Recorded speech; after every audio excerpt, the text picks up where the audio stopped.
Sebab hidup ini adalah kesempatan. Dan kesempatan yang ada yang Tuhan beri bagi kami. Kami mau tetap setia bersama Yesus.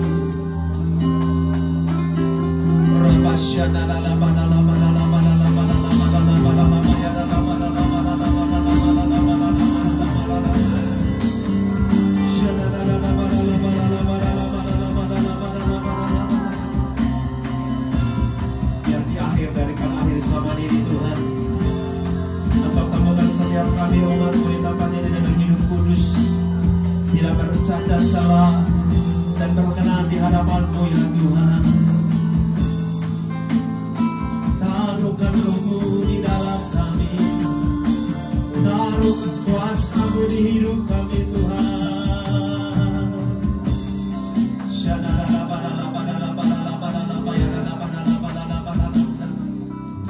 Kami sujud menyembah di hadapan Tuhan Yesus. Kami memuliakan Engkau. Seperti wanita mengurapimu, menangis di bawah kakimu. Demikian hidupku mengasihimu, Yesus Engkau baik bagiku. Seperti wanita mengurapimu, menangis di bawah kakimu.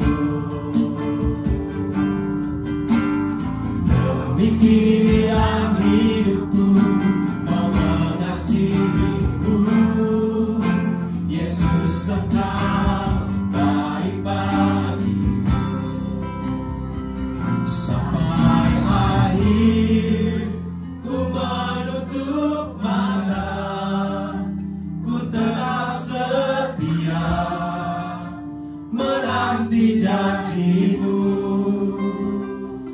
Sampai ku dapatkan mahkota kehidupanku, ku tetap setia untuk melayani-Mu.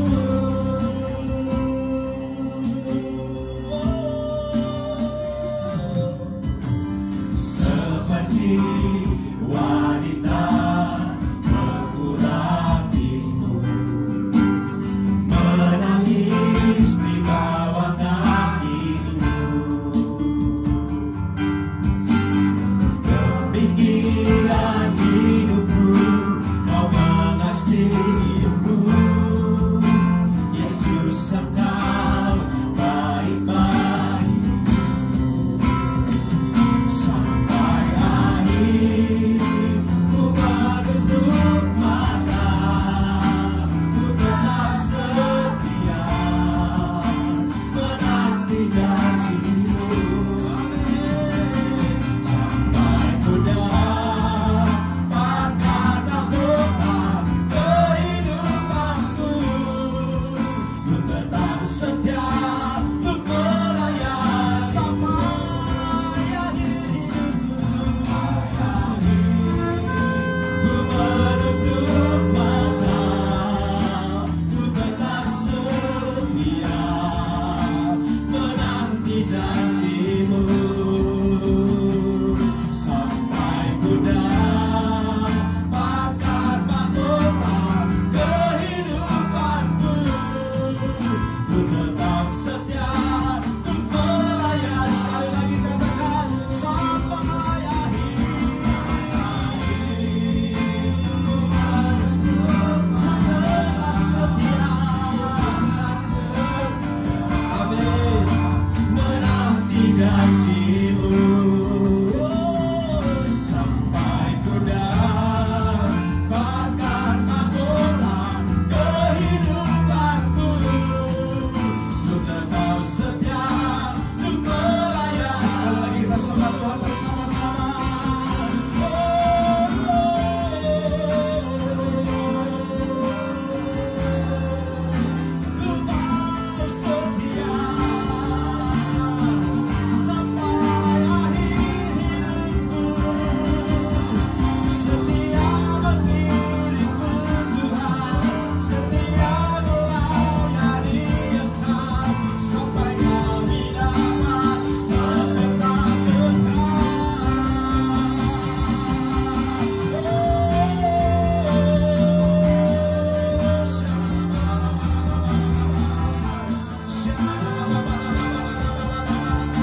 menanti janji-Mu.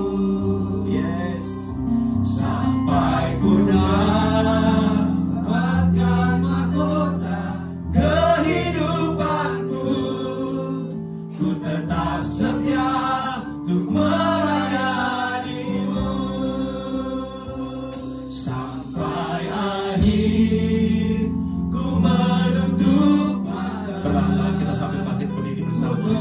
Setia menanti janji-Mu, sampai ku dapatkan mahkota kehidupanku, ku tetap setia untuk melayani-Mu sampai akhir. Ku menutup mata, ku tetap setia menanti janji-Mu sampai ku dapatkan mahkota kehidupanku, ku tetap setia untuk melayani-Mu,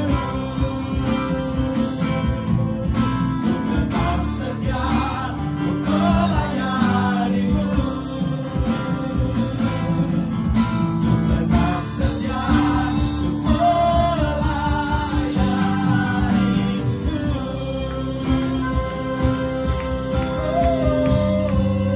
Mengirimu seumur hidupku, masuk dalam rencana-Mu Bapa.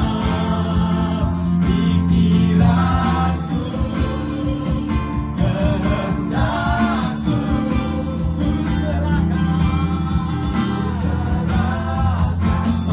padamu. Harapanku hanya di dalam-Mu, bukan teguh bersama-Mu Tuhan. Jadikanku rencana-Mu untuk kemuliaan-Mu. Berdiriku seumur hidupku, masuk dalam rencana-Mu Tuhan. Rencana-Mu Bapa, pikiran kehendakku, ku serahkan. Harapanku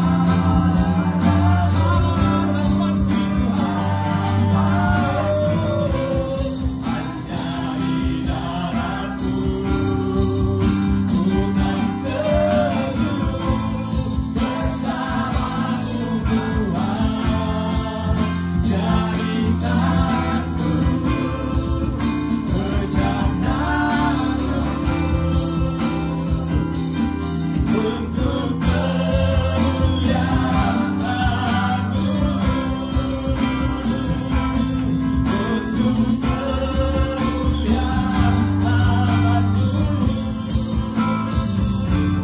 untuk kemuliaan-Mu, untuk Haleluya. Kita boleh bersorak-sorai. Haleluya, haleluya. Kami percaya Tuhan dalam mengiring Engkau, kami tetap kuat dan teguh menghadapi setiap permasalahan yang ada di depan kami. Sebab Tuhan Allah yang memberikan kemenangan lepas kemenangan. Tuhan memberikan sukacita penuh bagi setiap kami Tuhan. Terpuji-pujilah nama-Mu, kami percaya sebelum Tuhan Yesus datang kedua kalinya, kami tetap on fire, kami tetap menyala-nyala, dan hidup kami tetap berpengharapan di dalam nama Yesus. Terpuji-pujilah nama-Mu ya Tuhan. Kami bersyukur dan kami siap memuji-muji Tuhan. Di dalam nama Yesus yang siap bersorak bagi Dia, bersama-sama kita katakan. Kalau tepuk tangan sekali lagi yang meriah buat Tuhan Yesus. Haleluya. Firman Tuhan berkata, kitalah imamat yang rajani, bangsa yang kudus, umat kepunyaan Allah sendiri. Saya dan saudara adalah umat kepunyaan Allah, umat pilihan Tuhan. Katakan amin. Wajah-wajah yang dipilih Kristus kelihatan dari wajahnya penuh dengan sukacita. Boleh tepuk tangan sekali lagi yang meriah bagi Tuhan Yesus. Haleluya.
Pentakosta ketiga di akhir daripada akhir zaman ini, sebelum Tuhan Yesus datang kembali, kita tetap berjaga-jaga. Yang mau berjaga-jaga katakan amin. Yang mau berjaga-jaga sekali lagi katakan amin. Katakan yes. Boleh tepuk tangannya terus berjaga-jaga di dalam Tuhan.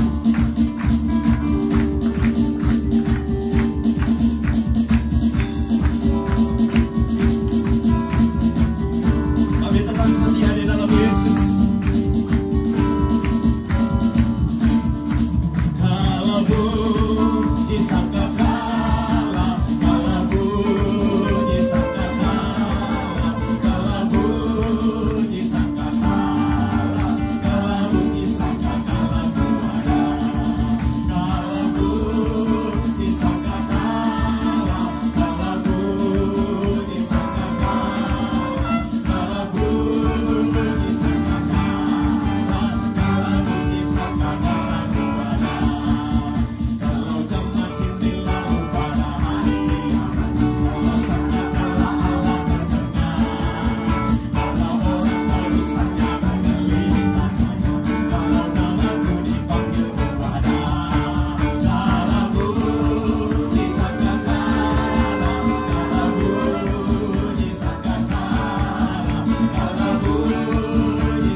Tuhan Yesus sangat mencintai setiap kita, sehingga kita menjadikan umat yang layak di hadapan Tuhan. Silakan duduk kembali dalam hadirat Tuhan, Bapak Ibu Saudara. Haleluya. Kasih-Mu terus melingkupi hidup kami Tuhan.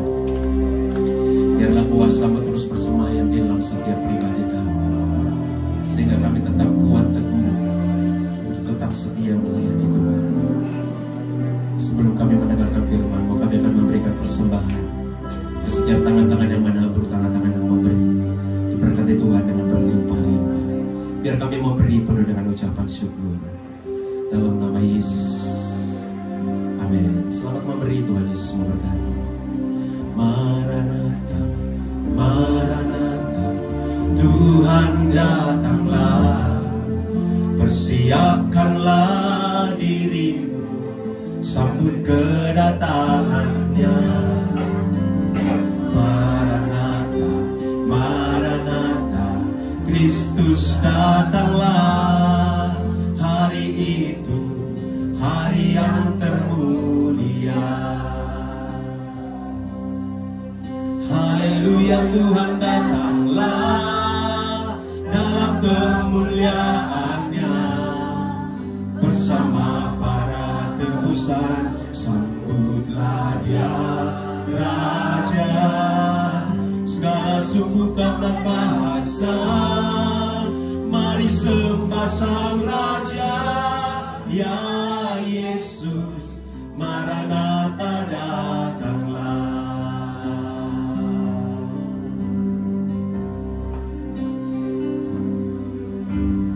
Maranatha, Maranatha, Tuhan datanglah. Persiapkanlah dirimu, sambut kedatangannya. Maranatha, Maranatha, Kristus datanglah. Hari itu, hari yang termulia.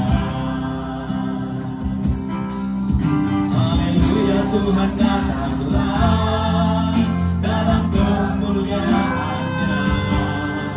Bersama para tebusan, sambutlah Dia, Raja. Segala suku, kaum dan bahasa, nyanyi sembah Sang Raja. Ya Yesus, Maranatha datanglah. Haleluya, haleluya, Tuhan datanglah dalam kemuliaannya. Bersama para tebusan, sambutlah Dia, Raja. Segala suku, kaum dan bahasa, nyanyi sembah Sang Raja. Ya Yesus, Maranatha datanglah. Sekali lagi, haleluya, haleluya, Tuhan datanglah. Sama kita bangkit berdiri sekali lagi. Bersama para tebusan, sambutlah Dia, Raja. Segala suku, kaum dan bahasa, nyanyi sembah Sang Raja. Ya Yesus, Maranatha datanglah. Haleluya, Tuhan datanglah dalam kemuliaannya. Bersama para tebusan, sambutlah Dia, Raja. Segala suku, kaum dan bahasa, nyanyi sembah Sang Raja. Ya Yesus, Maranatha datanglah. Ya Yesus, Maranatha datanglah. Ya Yesus, Maranatha datanglah.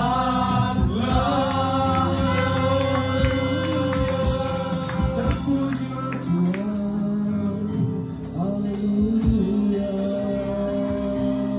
Kita semua Tuhan, siapkan dengan ucapan syukur kepada Tuhan.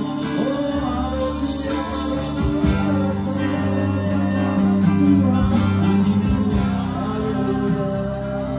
dimuliakan Tuhan, kami rindu kedatangan-Mu ya Tuhan.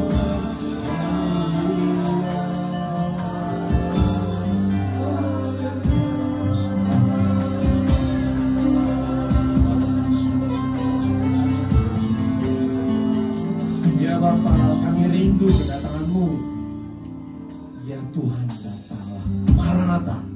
Kami percaya Bapa, masa-masa terakhir ini roh kami terus menyala-nyala, berkobar-kobar, bahkan minyak di dalam diri kami terus Engkau isi dengan berlimpah-limpah di dalam nama Tuhan Yesus, sehingga kami menjadi gadis yang bijaksana. Ketika seruan mempelai itu datang, kami menyalakan pelita kami dengan berkobar-kobar menyambut kedatangan Tuhan Yesus. Bapa Surgawi, melalui ibadah ini, melalui ibadah di tempat ini maupun yang terhubung dalam YouTube, dalam nama Tuhan Yesus, roh kami dicas, dimurnikan, disegarkan, sehingga terus menyala-nyala, siap untuk menyambut kedatangan Tuhan Yesus. Kami bersyukur ya Bapa, ada saudara-saudara seiman, baik yang ada di tempat ini maupun yang terhubung dalam YouTube, di dalam nama Tuhan Yesus. Kasih-Mu ada di tengah-tengah kami, kasih-Mu melingkupi kami, sehingga kami menjadi bilangan yang diselamatkan di dalam nama Tuhan Yesus. Bapa Surgawi, kami sudah bersuka cita memuji, memuliakan nama-Mu, dan sekarang ini waktunya kami mau duduk diam. Kami mau mendengarkan kebenaran firman Tuhan.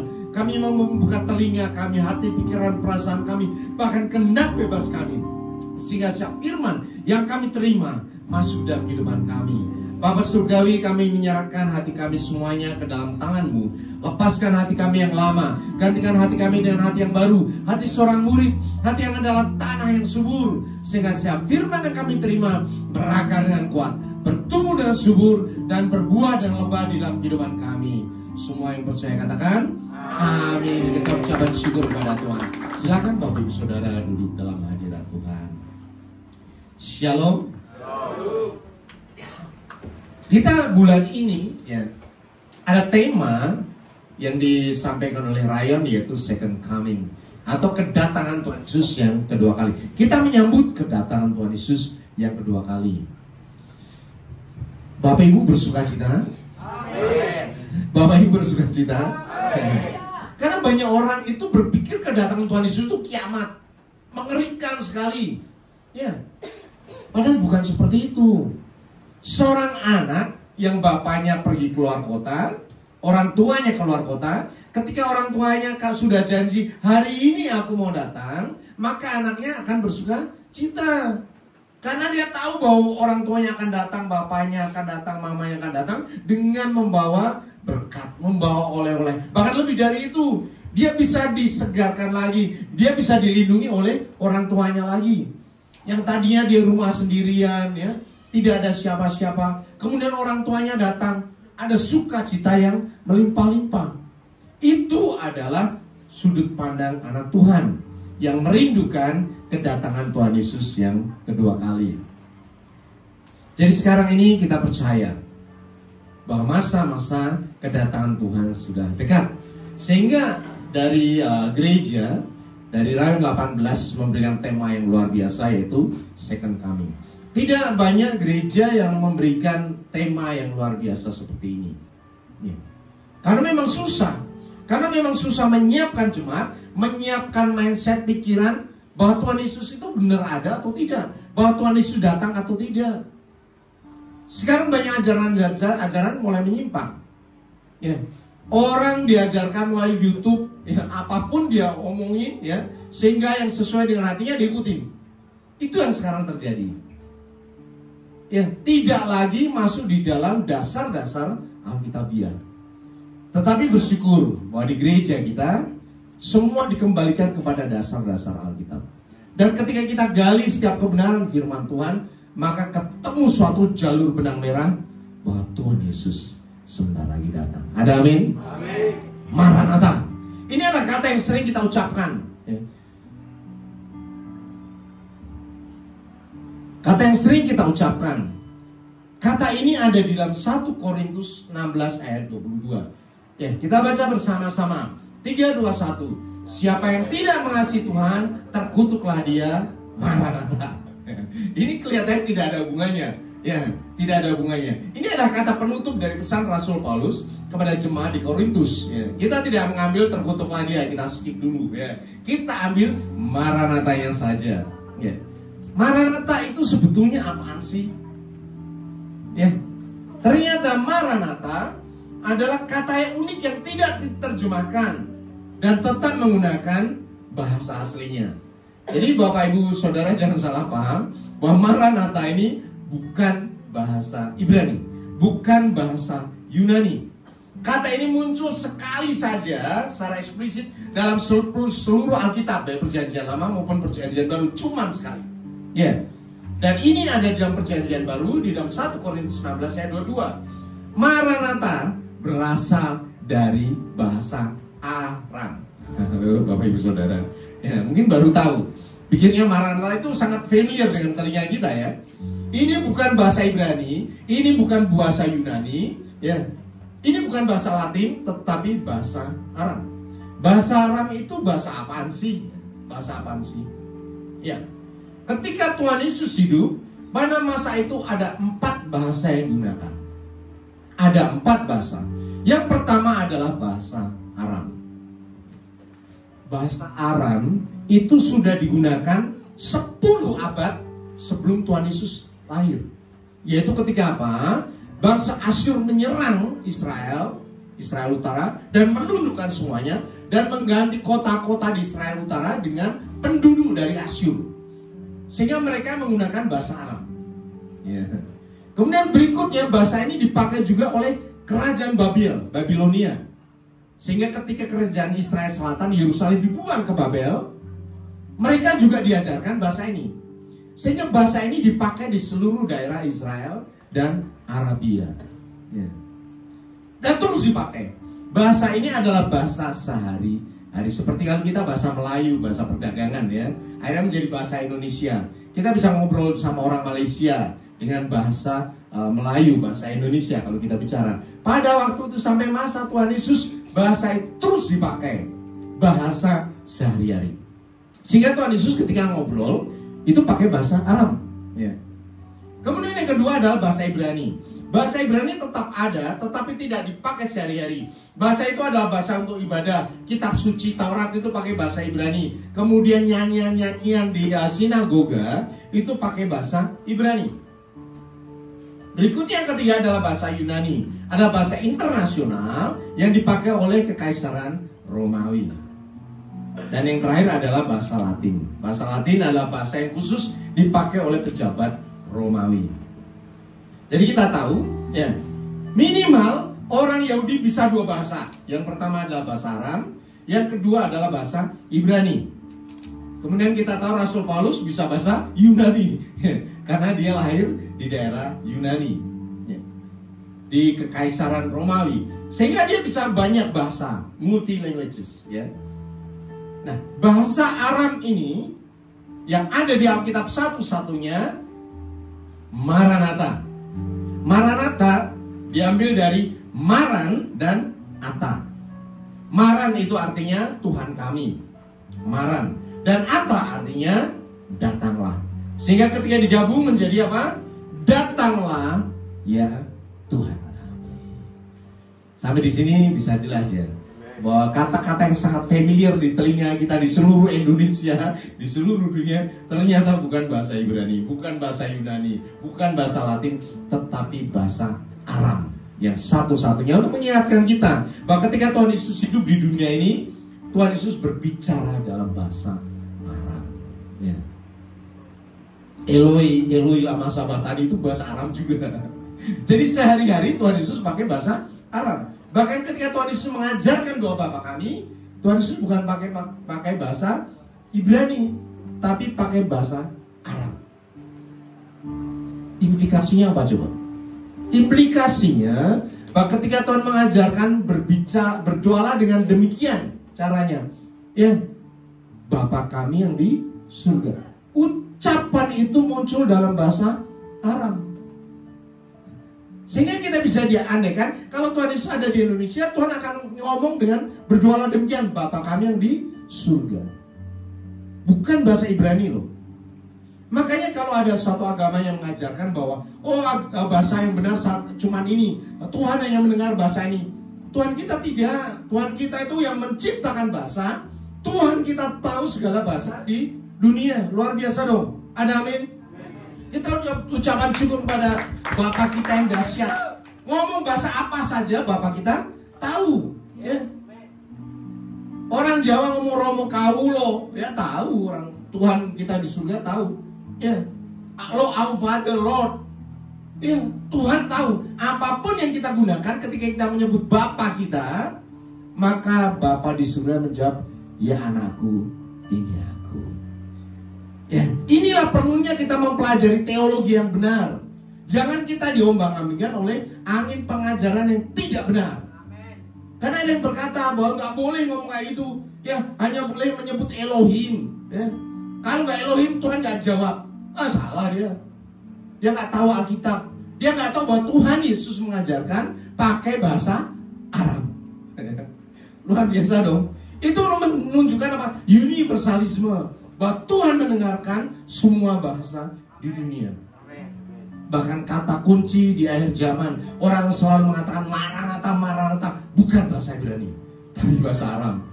Dan ketika doa itu diucapkan, Bapa Surgawi dengar dong, ya, dengar dong. Tuhan Yesus tahu dong, ketika anaknya di seluruh dunia berkata, Tuhanku datanglah, tahu dong. Luar biasa Tuhan kita. Ada amin? Ya. Kalau kita minta Tuhan Yesus datang, itu artinya apa? Bahwa sekarang ini adalah akhir zaman. Terus tandanya apa coba? Ada peperangan, ya, ada kelaparan. Betul. Tapi Tuhan katakan itu bukan tanda akhir zaman. Yang paling akhir dari tanda akhir zaman adalah Injil kerajaan ini akan diberitakan di seluruh dunia dan menjadi kesaksian bagi semua bangsa. Dan sesudah itu barulah tiba kesudahannya. Kata kunci adalah bahwa Injil diberitakan di seluruh dunia. Baru setelah itu tiba kesudahannya. Kesudahannya apa? Tuhan Yesus datang. Nah, kita akan lihat apakah zaman ini Injil kerajaan Allah sudah diberitakan di seluruh dunia sehingga Tuhan Yesus datang. Kita akan lihat di akhir zaman. Hanya ada di abad ke-20 ini. Tidak ada di abad-abad sebelumnya, abad pertama, 2, 3. Tidak ada. Gereja mula-mula tidak ada hal ini. Yaitu apa? Perkembangan internet global. Internet ya ditemukan tahun 1989 oleh Tim Berners-Lee pada tahun 1989. Jadi 89 www.com itu ditemukan. Kemudian tahun 90 sampai 95 mulai dipublikasikan ke publik 90 sampai 95. Jadi kalau Bapak Ibu mulai punya komputer waktu itu, ya saya ingat bahwa di kantor mulai ada internet itu 95. Ya karena untuk kerja internasional mulai bisa terhubung. Kita bisa browsing dan sebagainya. 95. Saya kerja 90, kemudian 95 bisa mulai browsing ya. Itu luar biasa. Bapak Ibu lahir tanggal berapa? Tahun berapa? Saya sudah kerja di situ. Sudah buka www.com untuk bekerja. Ya.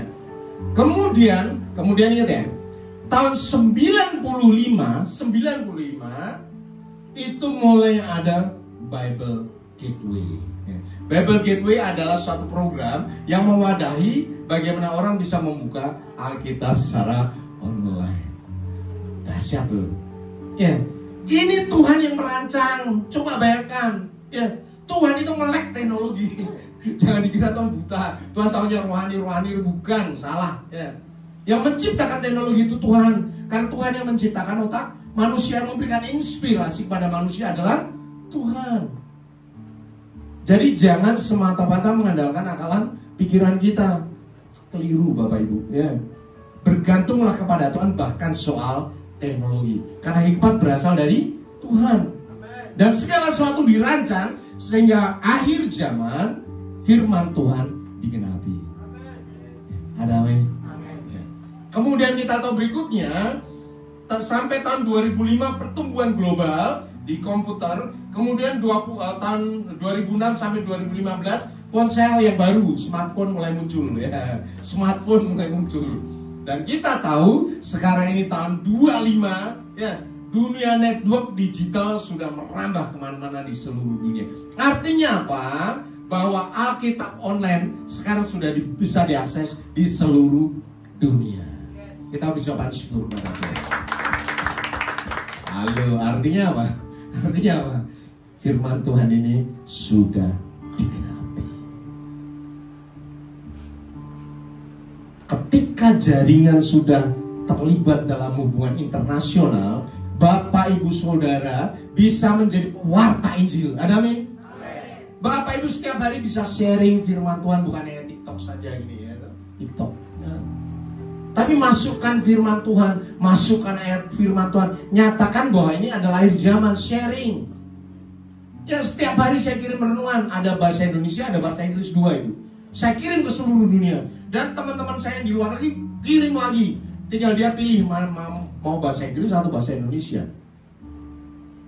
Itu bukan kebetulan, karena saya ambilnya sumbernya dari internasional juga. Saya terjemahkan dulu, kemudian di-sharing, dan seluruh dunia bisa mengakses.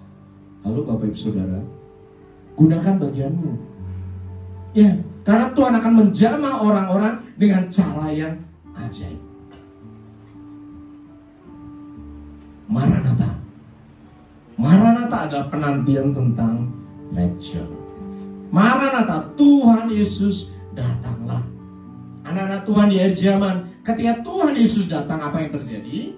Dia diubahkan dalam sekejap mata dalam rapture. Kita sudah cerita ya, ketika rapture tubuh kita diubah dalam sekejap mata dan tubuh surgawi. Diangkat kawanan bertemu dengan Tuhan Yesus dan masuk ke surga. Artinya apa?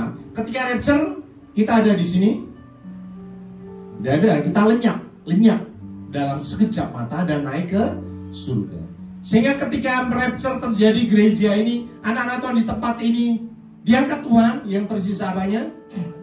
Baju, jam tangan. Ya, karena ini bukan makhluk hidup. Yang makhluk hidup adalah tangan kita, ya, daging kita yang bisa diubah. Buatan manusia tidak diubah. Makanya semuanya tertinggal. Ketika ibadah rapture, tiba-tiba sepi, nggak ada orang. Orang dari luar masuk datang, duh, tempatnya kok sepi. Begitu naik tinggal tersisa baju-baju saja. Itu adalah rapture, masa yang kita nanti-nantikan, di mana Tuhan Yesus menjemput kita di awan manik bermain. Tapi apakah ada yang tidak diubah, Bapak Saudara? Ada dong. Apa? Orang yang tidak percaya kepada Tuhan Yesus, atau anak Tuhan yang hidup di dalam dosa. Tubuhnya tidak layak untuk diubahkan. Hanya mempelai yang kudus saja, yang minyaknya tetap menyala, dia diubahkan menjadi tubuh rapture. Sehingga ada yang namanya orang yang tidak rapture, yaitu left behind, tertinggal di dunia ini. Dan ingat Bapak Ibu Saudara, pada saat rapture, bumi tetap ada. Ya, bumi tetap ada. Orang-orang tetap hidup. Yang hilang adalah orang-orang anak Tuhan yang menanti-nantikan kedatangan Tuhan Yesus. Coba bayangkan ya, ketika anak Tuhan hilang, Bapak Ibu mau tahu nggak, di dunia ini sekarang ada 8,1 miliar manusia. 8,1 miliar manusia. Ya. Dan 2,2 miliar adalah orang Kristen dan Katolik yang mengaku Yesus adalah Tuhan dan Juru Selamat. Coba bayangkan, kalau orang Kristen ini ya kira-kira 50% diangkat, 50% ya hidup dalam dosa, oke lah ya, ada yang lebih. Berarti kan 1 miliar manusia itu hilang dong dalam sekejap mata. Mau tahu apa yang terjadi? Akan terjadi kekacauan yang besar di seluruh dunia. Pada saat itu kekacauan yang sangat dahsyat. Menandai apa? Menandai zaman baru di seluruh bumi ini, di mana Antikristus datang. Dan ketika kekacauan besar itu terjadi, Tuhan perlihatkan ada banyak kecelakaan nuklir, bom nuklir ya. Orang salah pencet, nuklirnya pergi. Terutama kota-kota di negara maju, karena itu target nuklir udah disetting, kota di Amerika dibom. nggak semuanya. Tetapi itu menandai kekacauan yang besar, sehingga apa? Antikristus akan menguasai bumi. Antikristus akan melakukan satu hal, yaitu human control. Di dalam Wahyu 3 ayat 16-17 memberikan tanda di dahi dan di tangan. Ya. Dia akan menguasai bumi. Orang yang hidup di masa tribulasi, di masa antikristus, mereka tidak bisa berjual dan beli kalau tidak mau tunduk kepada antikristus. Alkitab katakan kalau tunduk sama antikristus, yang masuk surga tidak masuk surga. Jadi Bapak Ibu Saudara mau pilih yang mana? Mau pilih rapture atau mau pilih tertinggal? Halo? Rapture dong. Ada amin? Saya berdoa semua yang ada di sini, keluarga besar kita, sahabat kita, orang-orang yang kita kasih, pada waktu Tuhan Yesus datang 2 kali, nanti rapture sebentar lagi, kita terangkat. Ada amin? Ada amin? Semua katakan yes. Dan lebih dahsyat lagi Bapak Ibu Saudara, pada saat itu ini jarang disampaikan di khotbah-khotbah loh. Jarang disampaikan. Orang hanya akan ngomong antikristus, enggak itu. Ya. Pada saat ada antikristus, Tuhan juga masih ingin bumi bertobat. Itu luar biasa. Itu lebih mengerikan dari antikristus. Sehingga apa yang terjadi? Bumi dihukum oleh Tuhan dengan 7 meterai, dengan 7 sangkakala, dengan 7 cawan murka. Nanti sebentar saya jelaskan. Ini lebih mengerikan daripada antikristus. Kalau ada antikristus bisa lari kemana-mana. Tetapi ketika hukuman Tuhan ini datang, ya, maka inilah yang disebut sebagai masa tribulasi. Tetapi kita tahu, pada masa itu terjadi hukuman Tuhan terjadi atas bumi, kita justru mengadakan pesta di surga. Amin. Kita berpesta di surga, ya, bertemu dengan Tuhan Yesus sebagai mempelai laki-laki, kita mempelai perempuan. Kita duduk dalam jamuan sehidangan dengan Tuhan Yesus, merayakan kemenangan iman kita. Amin. Dan bumi yang kita tinggal, kita dari surga lihat bumi sedang dihukum oleh Tuhan. Hukumannya apa? Ini secara terbuka saya sampaikan kepada Bapak Ibu Saudara, supaya memahami betapa mengerikannya bumi setelah kita rapture. Makanya jangan tertinggal di bumi. Makanya siapkan pelitamu tetap menyala. Berjaga-jagalah. Sebentar lagi Tuhan Yesus datang. Tidak ada waktu lagi. Tidak ada waktu lagi. Siapkan dirimu, keluargamu, orang-orang yang kau kasih, supaya masuk di dalam rapture.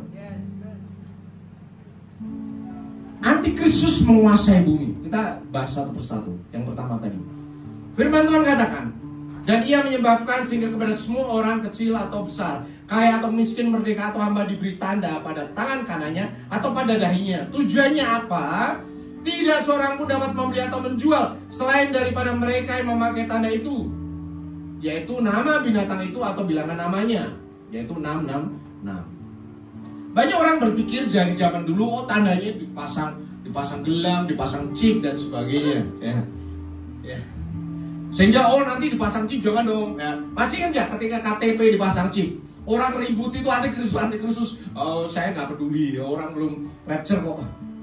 Sebelum rapture apapun bisa aku gunakan, nggak usah khawatir. Sekarang KTP kita pakai chip semuanya dong. Paspor kita pakai chip juga. Kalau nggak pakai chip, ngantrinya susah, yang manual, ya. Apa yang terjadi? Akan diberikan tanda, di mana? Di tangan kanan, kemudian di dahi. Tujuannya supaya apa? Untuk berjual dan beli. Orang berkata akan dipasang chip, pasang barcode di sini. Susah banget ya.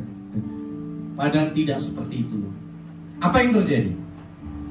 Wajah mungkin waktu itu Yohanes Pembaptis lihat orang di wajahnya, dilihat, oh pasti dipasang tanda di sana. Yohanes Pembaptis kan 2000 tahun yang lalu masih jadul banget ya. Masih belum ada teknologi komputer. Mereka tidak tahu, oh ketika wajahnya oh itu dipasang sesuatu tanda. Enggak Bapak Ibu Saudara. Apa coba? Zaman sekarang sudah ada namanya facial recognition. Handphone ini gimana nyalanya? Pakai ini yang ya. M-banking dia pakai ini aja, wajahnya langsung on, nggak usah ketik-ketik lagi. Sekarang sudah ada handphone kita sudah pakai kayak gitu. Yang pertama, yang kedua, sekarang juga ada palm recognition di swab ini. Udah jadi Ini lebih praktis daripada fingerprint, ya, fingerprint. Kalau di kantor dulu kan pakai fingerprint dong, ya. Tetapi kadang kena minyak susah, pakai jari pindah. Kadang apalagi jari kiri, fingerprint susah dong. Tetapi zaman sekarang pakainya tangan. Kenapa? Karena lebih mudah, strukturnya lebih jelas, kemudian tidak perlu nempel. Jadi tangannya kotor nggak apa-apa, tinggal swipe. Dan ini sudah terjadi, namanya palm recognition. Di Cina ini sudah mulai dilakukan secara massal di seluruh Cina. Ya. Sehingga untuk pembayaran, untuk pergi ke stasiun, buka pintu-pintu bank semuanya udah pakai ini. Orang yang nggak terdaftar nggak bisa masuk. Sehingga ini sekarang sudah ada. Artinya apa? Ya tinggal dipakai saja oleh antikristus dong. Ingat ya, sebenarnya kita melangkah sebentar lagi, ini antikristus sudah nongol. Semua teknologinya sudah ada dan sekarang kita sudah pakai. Serem dong. Ini bukan nanti 100 tahun, 1000 tahun lagi kan. Ini sudah ada, sekarang ini sudah ada. Ya, tujuannya untuk apa? Tujuannya untuk human control atau mengontrol umat manusia. Dikatakan tadi, dikasih tanda supaya apa? Yang tidak menyembah patung atau binatang itu akan apa? Dibunuh. Saya kasih contoh Bapak Ibu Saudara. Di Cina sudah berjalan. Apa yang terjadi? Namanya China Social Credit System. Ini sudah dilakukan dari tahun 2014. Artinya 11 tahun yang lalu. Apa yang dilakukan? Setiap orang diberi kredit skor ya. Skor itu nilai 1000.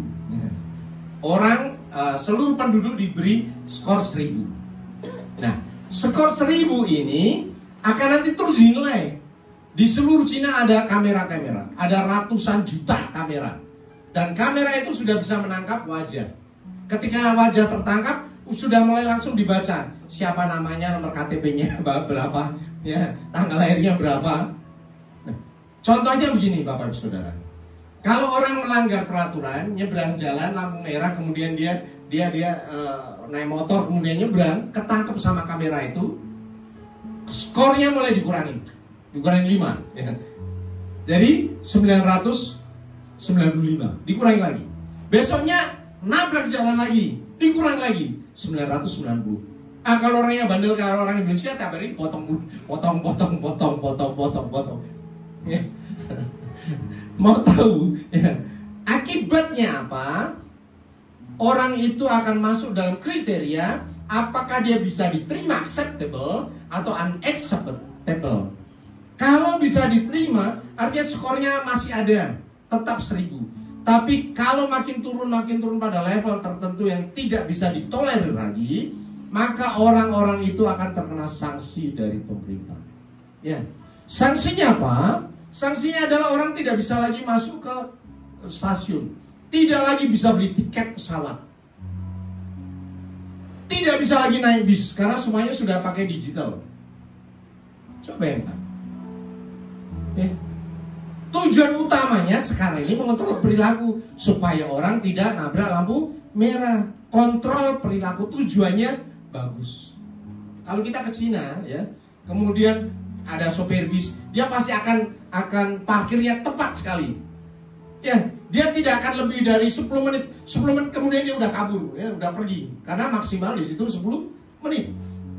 Semua orang driver nggak ada yang ugal-ugalan. Kenapa? Dikontrol ini namanya. Sehingga perilakunya harus benar, harus sesuai dengan aturan pemerintah. Karena dia tahu begitu dia melanggar, potong kredit sosialnya. Ya sih. Zaman dulu yang melototin kamera itu manusia. Tapi sekarang ini yang melototin kamera siapa? AI, Artificial Intelligence, kecerdasan buatan. Gak ada lagi manusia yang kontrol. Gak pakai sabuk pengaman, potong 10 kling. Yang motong siapa? Manusia bukan, yang motong mesin. Tilang elektronik sekarang ini mungkin di Indonesia yang melototin masih polisi yang ngantuk ya lewat. Tapi kalau di luar negeri yang melototin pelanggaran itu adalah mesin, artificial intelligence. Mengerikan sekali Bapak Ibu Saudara. Ya, coba bayangkan kalau ini terjadi ketika antikristus muncul. Yang melototin bukan lagi manusia atau sistem, tapi setan. Setan bisa mengontrol sistem. Ketika dinyatakan orang ini orang Kristen, skornya hilang dong, 0. 0. Ketika 0, kemana-mana nggak bisa. Masuk Indomaret nggak bisa, masuk Alfa nggak bisa, mau beli nggak bisa, scan ini udah nggak bisa lagi. Kenapa? Dinyatakan engkau adalah orang yang tidak diterima. Serem dong. Dan itu sudah ada di depan mata kita. Apakah di Indonesia tidak ada sekarang ini? Ada dong, sudah mulai ya. OJK ya. Otoritas Jasa Keuangan. Kita punya skor loh. Ada sampai 5. Yang pertama kolektibilitas 1 lancar. Ya, kita kalau pinjam duit, pinjam di bank lancar bayar. Atau yang kedua, itu dalam perhatian khusus. Yang ketiga kurang lancar, yang keempat diragukan, yang kelima macet. Pinjol masuk di sini. Kalau kita terkena pinjol, di OJK langsung dicatat. Engkau tidak bisa lagi pinjam kredit di bank. Artinya apa? Bahwa Indonesia pun sudah menerapkan sistem kredit sosial, perilaku yang tidak diinginkan oleh pemerintah mulai dikenakan sanksi sosial. Ini sudah terjadi. Coba bayangkan kalau nanti antikristus muncul di Indonesia, menguasai Indonesia, ya rekeningmu akan dikontrol. Ya, orang Kristen pada waktu itu nggak bisa lagi ambil ATM, udah diblok. Sama siapa? Sama antikristus. Mengerikan sekali.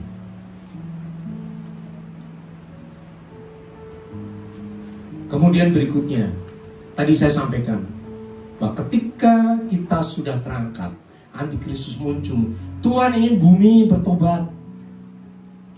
Makanya Tuhan menghukum bumi. Supaya apa? Supaya bertobat. Hukumannya apa? Yang pertama adalah 7 meterai. Meterai pertama dibuka ketiga 2, 3, 4, 5 ya. Kalau kita baca dalam Wahyu 6 ayat 6 sampai 8. Materai pertama kuda putih yang merebut kemenangan. Kemudian materai kedua kuda merah, terjadi peperangan. Materai ketiga ya, harga pangan melambung. Materai keempat kuda hijau kuning, maut dan alam maut mengikuti. Materai kelima, jiwa martir dipotong lehernya. Mereka berseru-seru kepada Tuhan. Materai keenam, gempa bumi besar, matahari menjadi merah, padam bulan jadi darah. Materai ketujuh, terjadi sunyi senyap di surga. Ngeri loh itu. Itu terjadi di bumi, di seluruh bumi. Apakah sudah cukup? Tidak. Tuhan berikan tulah yang berikutnya, yaitu 7 sangkakala. Sangkakala pertama yang dinyalakan apa? Hujan es, api bercampur darah, sepertiga bumi binasa. Ini mau hidup, mau mati, semuanya mati.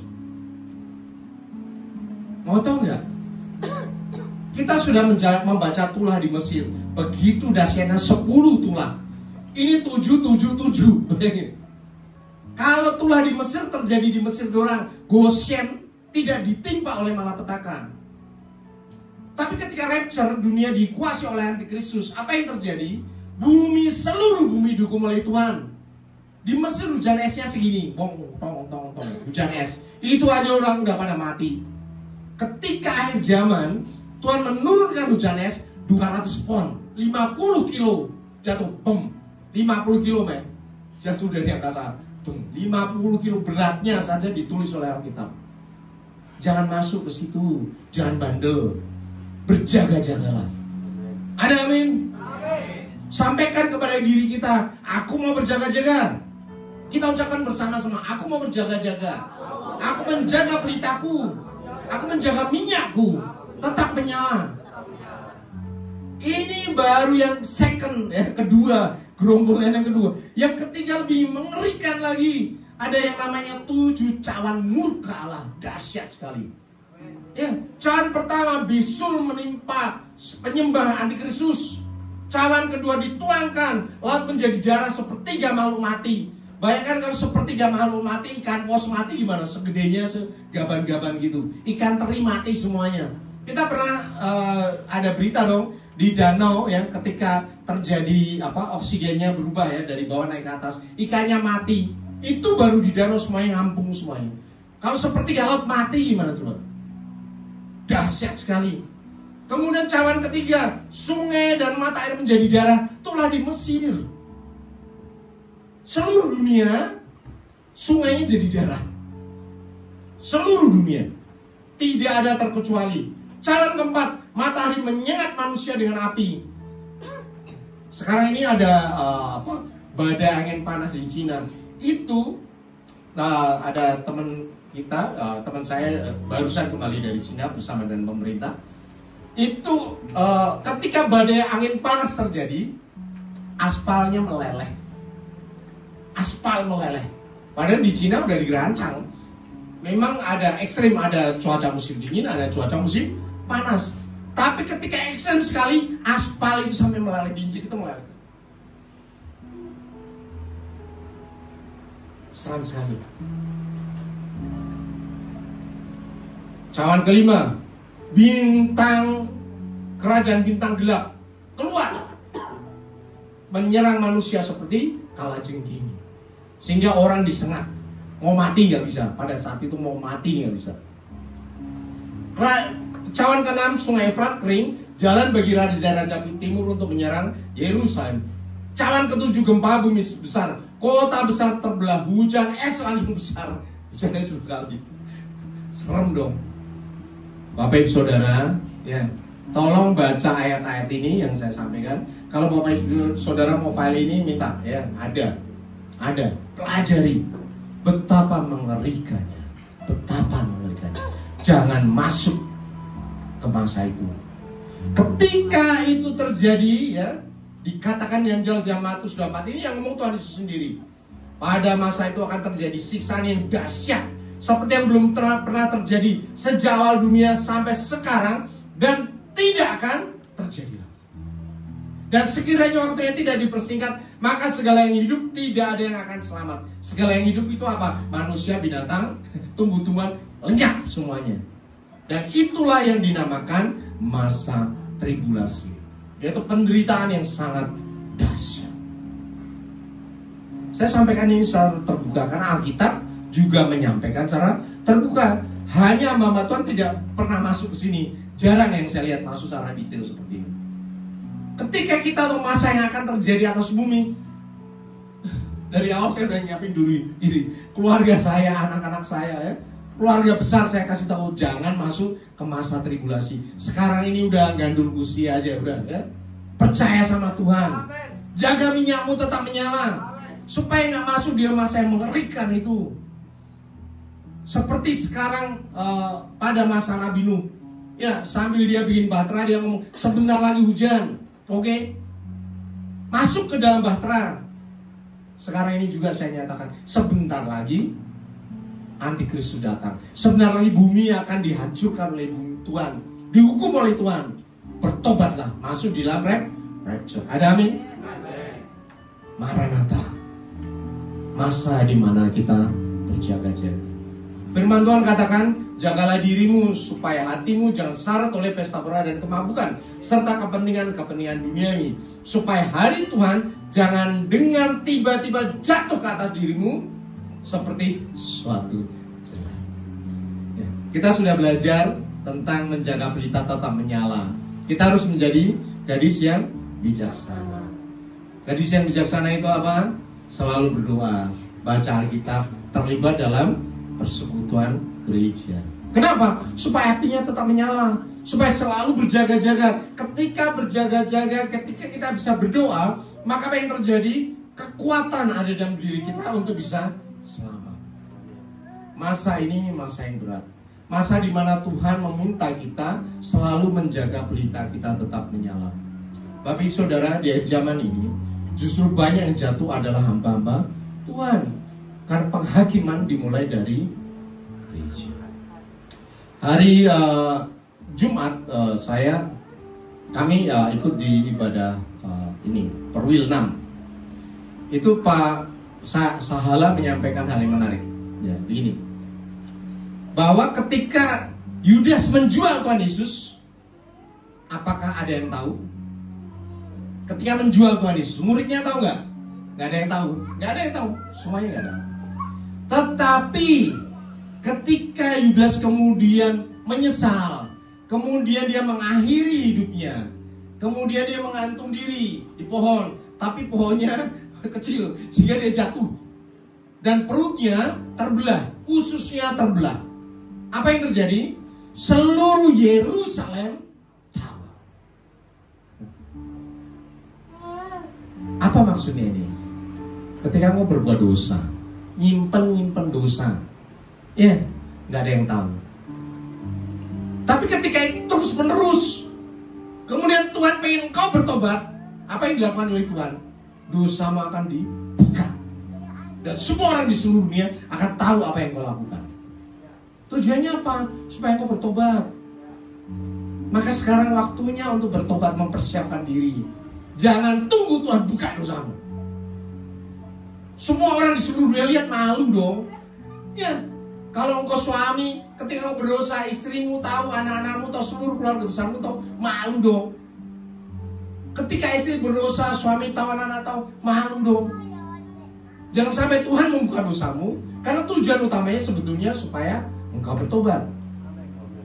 Jadi selalu dikatakan bahwa engkau jagalah pelitamu supaya tetap menyala. Kenapa? Tuhan inginkan supaya kita menyelesaikan pertandingan iman, sehingga kita dengan bangga bisa katakan, aku telah menyelesaikan pertandingan yang baik, aku telah mencapai garis akhir, dan aku telah memelihara iman. Ingat, rapture itu bersama-sama, tetapi kita bisa bertemu dengan Tuhan secara pribadi. Suatu kali, ya, tiba-tiba saya dapat berita dari saudara saya. Waktu itu ada reuni keluarga, tante saya masih sehat. Berikutnya dapat berita sudah dipanggil Tuhan. Sedemikian cepatnya dia bertemu dengan Tuhan Yesus. Yang barusan pelayan Tuhan di Jakarta yang bersama-sama dengan kita melayani dipanggil Tuhan. Dia masih muda loh, ya seumur yang saya. Tetapi sudah dipanggil Tuhan. Begitu cepat dia bertemu dengan Tuhan Yesus. Artinya kapan saja Tuhan Yesus bisa bertemu dengan Bapak Ibu Saudara dan saya. Waktumu ditentukan oleh Tuhan. Tetapi kalau kita masih ada waktu, bisa rapture bersama-sama, puji Tuhan. Dan kita percaya, ketika kita selalu berjaga-jaga, maka kita akan mengakhiri pertandingan dengan kemenangan. Finishing well. Ada amin? Ada amin? Kita mengucapkan syukur kepada Tuhan. Dan ingat, ketika kita finishing well, kita akan menerima mahkota kebenaran. Sekarang telah tersedia bagimu mahkota kebenaran yang dikaruniakan kepada oleh Tuhan, Hakim yang adil pada harinya. Tetapi bukan hanya kepadaku, melainkan juga kepada siapa? Semua orang. Semua orang itu siapa? Bapak Ibu Saudara yang apa? Yang merindukan kedatangannya. Mahkota kebenaran itu sudah disediakan bagi engkau. Engkau siapa yang merindukan kedatangannya? Bapak Ibu Saudara merindukan kedatangan Tuhan Yesus, katakan amin. Amin. Yang siap katakan amin. Amin. Kapan saja Tuhan Yesus datang, kita siap, amin. Amin. Berjaga-jagalah. Jangan biarkan dirimu dan seluruh keluargamu left behind, tertinggal. Mengerikan sekali. Ini adalah seruan mempelai. Mempelai datang. Seluruh hamba Tuhan di seluruh dunia sudah berseru-seru mempelai datang. Tapi kalau engkau bandel, engkau akan masuk ke tahap kedua. Diberi kesempatan Tuhan untuk bertobat di mana? Di masa tribulasi. Saya berdoa bagi Bapak Ibu Saudara, seluruh keluarga besar, para sahabat, ketika Tuhan Yesus datang, kita diangkat. Kita mengucapkan syukur kepada Tuhan. Saya undang Bapak Ibu Saudara untuk bangkit berdiri.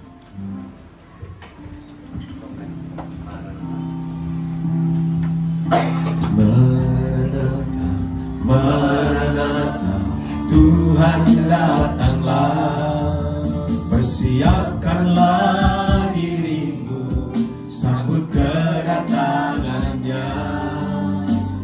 Maranatha, Maranatha, Kristus datanglah, hari itu, hari yang termulia.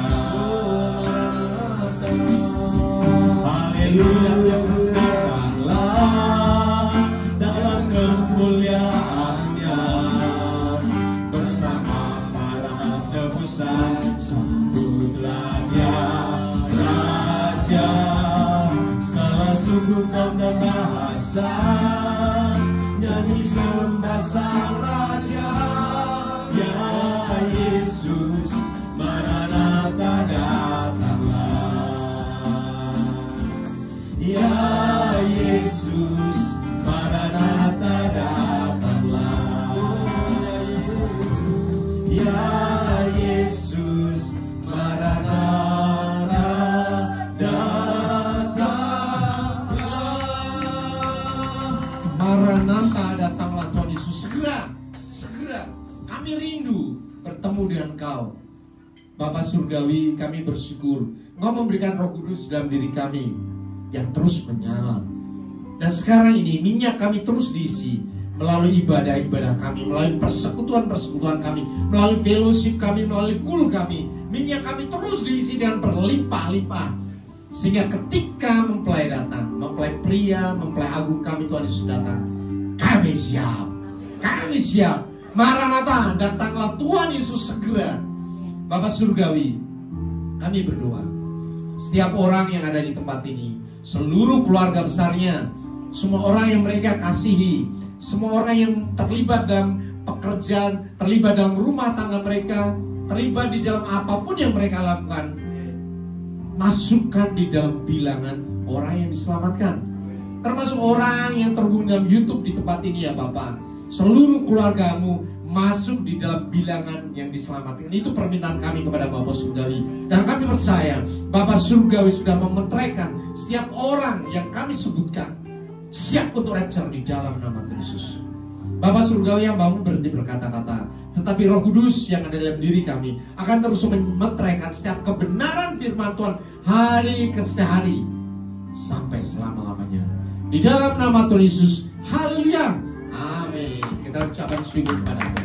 Silakan Bapak Ibu Saudara duduk dalam hadirat. Puji Tuhan, kita akan mendengarkan pengumuman melalui multimedia.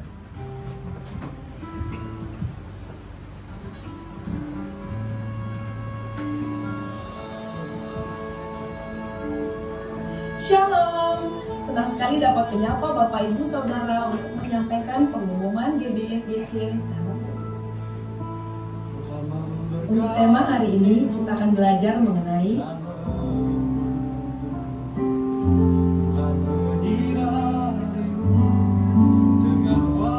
kami segenap jemaat dan seluruh pekerja GBFGC mengucapkan terima kasih atas firman yang telah disampaikan oleh Romo.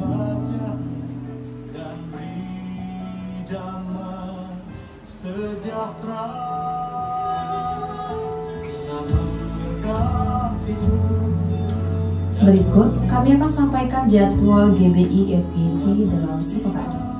Ibadah raya pertama pukul 9 pagi, ibadah raya 2 pukul 11 siang. Seluruh ibadah disertai dengan ibadah sekolah minggu.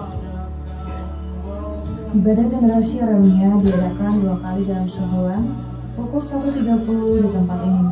Bagi anak-anak muda, mari datang dan kita bertumbuh bersama-sama dengan Tuhan. Ibadah GBI diadakan sekali dalam sebulan di minggu keempat pada hari Sabtu pukul 4 sore di tempat ini. Bagi para wanita, mari hadiri untuk belajar bersama dan bertumbuh di dalam Tuhan. Ibadah kur diadakan setiap hari Jumat. Bagi Bapak Ibu yang belum ikut kur bisa menghubungi para pelayan Tuhan. Menara doa setiap hari Senin sampai Sabtu di tempat ini dan terbuka bagi semua jemaat Tuhan. Badminton PBI Sport diadakan setiap hari Kamis pukul 8 malam bertempat di Gor Metlan Cibitung. Kami menyambut jemaat Tuhan yang pertama kali beribadah di tempat ini dan kami mengundang untuk mengikuti ibadah di minggu-minggu selanjutnya. Demikian pengumuman sepekan.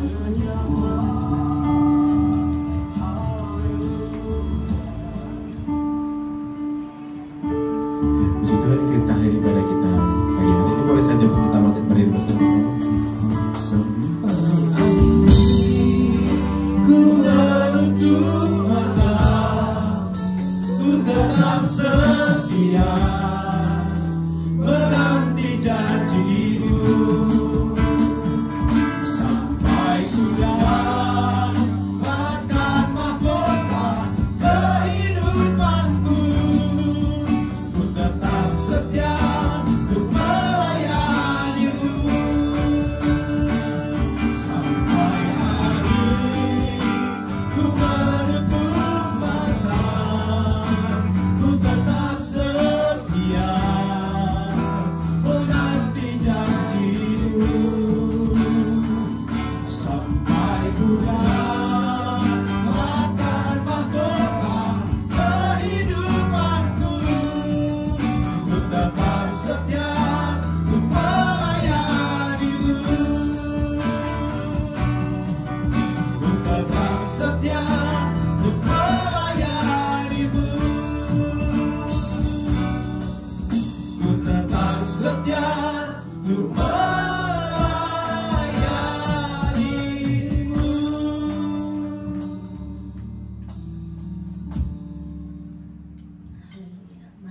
Satukan hati kita kepada Tuhan. Kami mengucap syukur Bapa, kalau pagi hari ini kami datang menghadap tahta-Mu yang kudus ya Bapa, dengan penuh ucapan syukur di hadapan-Mu Tuhan. Terima kasih Tuhan Yesus, terima kasih. Terimalah pujian penyembahan kami ya Bapa. Biarlah semuanya untuk menyenangkan hati-Mu Tuhan. Terima kasih Tuhan, terima kasih buat kebenaran firman-Mu pada pagi hari ini yang sudah disampaikan oleh hamba-Mu Bapak Gembala kami. Terima kasih Engkau telah ingatkan kami Tuhan untuk kami terus berjaga-jaga di hadapan-Mu. Apabila Engkau datang yang kedua kali Tuhan, Engkau mendapatkan kami hidup kudus, hidup berkenan, hidup yang berkelimpahan di hadapan-Mu Bapa. Terima kasih Tuhan, terima kasih. Bila setiap kami Tuhan para jemaat-Mu terus berjaga-jaga di hadapan-Mu ya Bapa. Terima kasih Bapa, pada pagi hari ini kami mau berdoa buat Bapak Gembala kami ya Bapa. Terima kasih Tuhan, terima kasih Bapa. Terus Engkau pakai hamba-Mu Tuhan lebih lagi ya Bapa, untuk boleh menyatakan isi hati-Mu bagi setiap kami dan bagi setiap orang ya Bapa. Engkau pakai, Engkau urapi hikmat marifat, pengurapannya daripada Tuhan terus mengalir melimpah atas hamba-Mu ya Bapa. Terima kasih Tuhan Yesus, pakai hamba-Mu lebih dahsyat lagi Bapa. Terima kasih Bapa, berkati Ibu Gembala kami Tuhan. Terus Engkau pakai Ibu Gembala kami boleh menjadi tiang doa atas gereja-Mu, atas kami, atas keluarga, atas bangsa negara kami Tuhan. Bila pengurapan, kekuatan, kesehatan terus melimpah atas hamba-Mu ya Bapa. Terima kasih Tuhan, Engkau berkati juga ketiga putra-putrinya, baik di dalam pekerjaannya, baik di dalam studinya. Masa depannya ada di dalam tangan-Mu ya Bapa. Terima kasih Tuhan Yesus, terima kasih. Berkati Bapak Gembala pembina kami, Bapak Insinyur Niko Nyotora Harjo. Berkati Gembala Rayon kami, Bapak Adi Markus, serta penggembalanya semuanya diberkati oleh Engkau ya Bapak. Terima kasih Tuhan, berkati hamba-hamba-Mu yang pagi hari ini sudah mengambil bagian di dalam pelayanan Bapak. Berkati worship leader, berkati singer, imam-imam musik, guru-guru sekolah minggu, aser, kolektor Tuhan, multimedia, semuanya yang terlibat di dalam pelayanan Bapak. Kami percaya Engkau sudah memberkati kami Bapa. Engkau sempurnakan setiap pelayanan kami Tuhan. Ampuni pelayanan kami kalau pelayanan kami kurang berkenan di hadapan-Mu ya Bapa. Terima kasih Tuhan Yesus, terima kasih. Berkati jemaat-Mu yang sudah hadir ya Bapa. Engkau berkati setiap kami ya Bapa. Terima kasih Tuhan Yesus, berkati bangsa negara kami, presiden kami, wakil presiden kami ya Bapa. Aparat yang tertinggi sampai tingkat RT RW Engkau berkati ya Bapa. Hikmat pemimpin Kau berikan atas pemimpin-pemimpin bangsa kami Bapa. Bila damai sejahtera Tuhan turunkan atas bangsa kami ya Tuhan, pemulihan terjadi atas bangsa kami. Terima kasih Tuhan, berkati persembahan kami, sucikan, kuduskan persembahan kami. Berkati tangan-tangan yang sudah memberi, berkati tangan-tangan yang mengelolanya. Terima kasih Tuhan Yesus, terima kasih Bapa. Kalau sebentar kami mau pulang, Tuhan berkati kami. Dan kami mau berdoa sebagaimana doa yang Engkau ajarkan kepada kami. Dan kami mau menerima berkat-Mu melalui hamba-Mu. Bapa kami yang di surga, kuduskan namamu, datanglah kerajaanmu, jadilah kehendakmu seperti surga. Berikanlah kami pada hari ini makanan kami yang secukupnya, dan ampunilah kami akan kesalahan kami, seperti kami juga mengampuni orang yang bersalah kepada kami. Dan jangan membawa kami ke dalam pencobaan, tapi lepaskanlah kami daripada yang jahat, karena Engkau kerajaan, kuasa, dan kemuliaan sampai selama-lamanya. Sidang jemaat yang dikasih oleh Tuhan Yesus, Engkau adalah biji mata Tuhan, Roh Allah ada padamu. Bahkan minyak yang dahsyat dari surga sekarang sudah dicurahkan berlimpah-limpah, sehingga kau semuanya dan seluruh keluargamu, orang-orang yang kau kasih, orang-orang yang kau doakan, siap untuk menyambut kedatangan Tuhan Yesus yang kedua kali. Kembalilah ke dalam kenyataan hidupmu sehari-hari. Taatilah firman Tuhan, nyatakanlah kasih Tuhan bagi semua orang, dan untuk itulah engkau menerima berkat Tuhan. Angkat kedua tanganmu dan aminkan setiap perkataan-berkat ini. Tuhan memberkati engkau. Tuhan memberkati suami, istri, anak-anak, cucu-cucumu. Tuhan memberkati rumah tanggamu dan finansialmu. Tuhan memberkati sekolah dan studimu. Tuhan memberkati setiap pekerjaan dan usahamu. Apapun yang kau rencanakan, apapun yang kau lakukan, Tuhan membuat semuanya berhasil. Kasih karunia dari Allah Bapa dan damai sejahtera dari Tuhan Yesus serta persekutuan yang manis dengan Roh Kudus menyertai kehidupanmu dari sekarang sampai Maranatha. Tuhan Yesus datang yang kedua kali menjemput kita di awan-awan yang permai, bahkan sampai selama-lamanya. Semua yang percaya dan sudah diberkati katakan amin.